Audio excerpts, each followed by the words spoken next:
안녕하세요, 오징어 약사입니다. 뭐만 좀 먹었다 하면 뱃속에서 꾸르륵 꾸르륵 소리가 나면서 설사와 변비를 왔다 갔다 합니다. 못 참을 정도로 극심한 통증을 유발하는 건 아니지만 화장실 왔다 갔다 하느라 삶의 질을 정말 나쁘게 만들죠. 바로 과민성 대장증후군입니다. 남성보다 여성에게 조금 더 높게 나타나고 있고요. 점점 더 서구화된 식습관으로 인해 우리나라에서도 환자 수가 계속 늘어나고 있는 추세입니다. 50대 이상이 전체 환자의 대부분을 차지할 정도로 고령으로 갈수록 많이 늘어나는 질병이죠.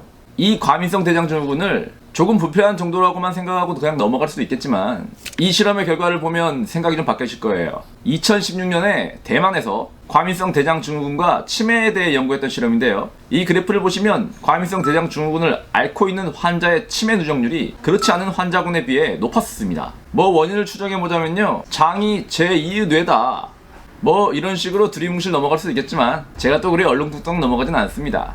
작년 8월에 게재된 논문인데요. 서울대와 경희대의 국내 연구진은 치매에 걸린 쥐의 장내 미생물 군집종의 구성이 정상 생쥐와 다르게 변형되었고요.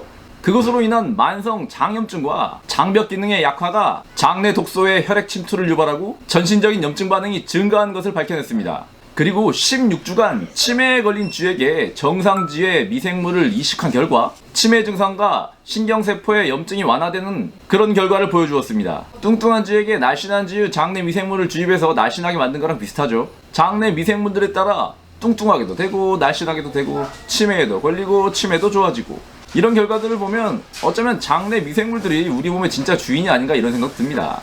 어쩌면 우리가 음식을 먹는 이유도 내가 아니라 내 몸속, 내 장 속에 주인님들을 기쁘게 하기 위해서가 아닌가 그런 생각도 들어요. 여하튼간 장내 미생물들의 상태가 좋아야 된다는 것은 다들 공감하시는 일일 테고요. 에이, 또 프로바이오틱스 먹으라는 얘기야? 그것은 몇 번을 강조해도 부족함이 없는 이야기지만 오늘은 치매로 시작했으니까 치매 이야기를 좀 더 이어서 해보겠습니다. 다시 아까의 쥐 이야기로 들어가 보면 애초에 이 실험은 치매에 걸린 쥐의 장내 미생물 상태가 안 좋은 것을 보고 시작되었습니다.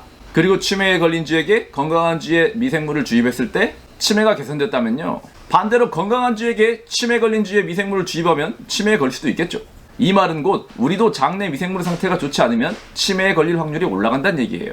영상 초반부에 얘기했던 과민성 대장증후군에 걸린 사람들이 치매에도 잘 걸린다는 그 이야기와 같은 맥락에서 이해하시면 되겠죠. 그리고 과민성 대장증후군을 개선시킨다면 치매에 걸릴 확률도 줄어든다는 얘기입니다.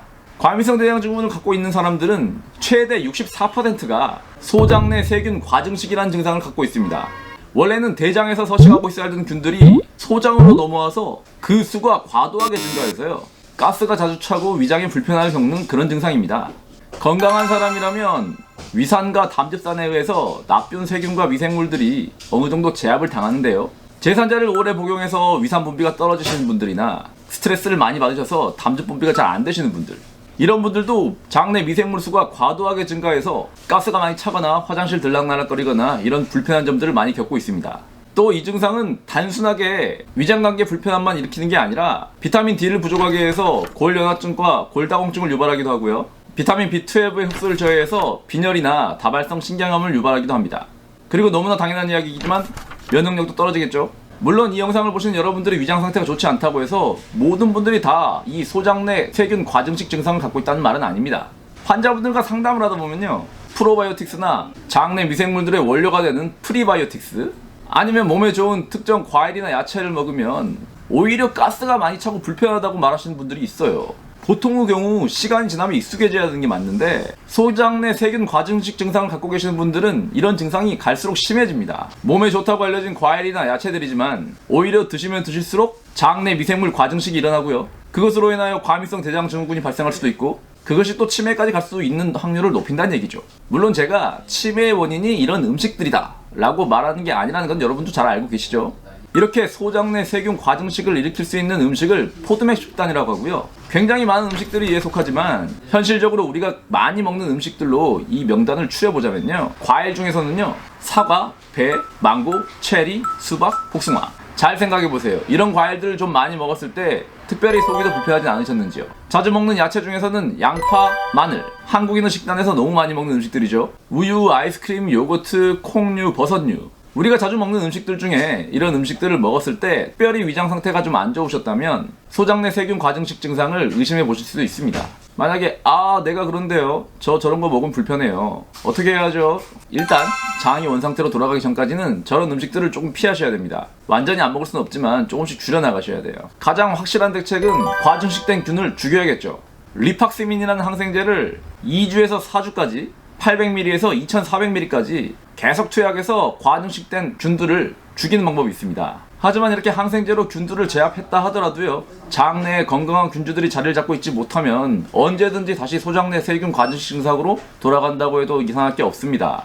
그렇기 때문에 좋은 균주를 넣어주는 것이 반드시 필요한데요, 실제로 실험에서 리팍시민 항생제 투약 없이요, 좋은 프로바이오틱스 락토바실러스 카제이를 6주간 투약했을 때 64%의 환자의 균과대 증상이 완화되었습니다. 그리고 또 이때 꼭 필요한 균주가 락토바실러스 애시도필루스 균주입니다. 이 균주는 애시도필린이라는 천연 항생제를 분비해서 유해균주를 제압합니다.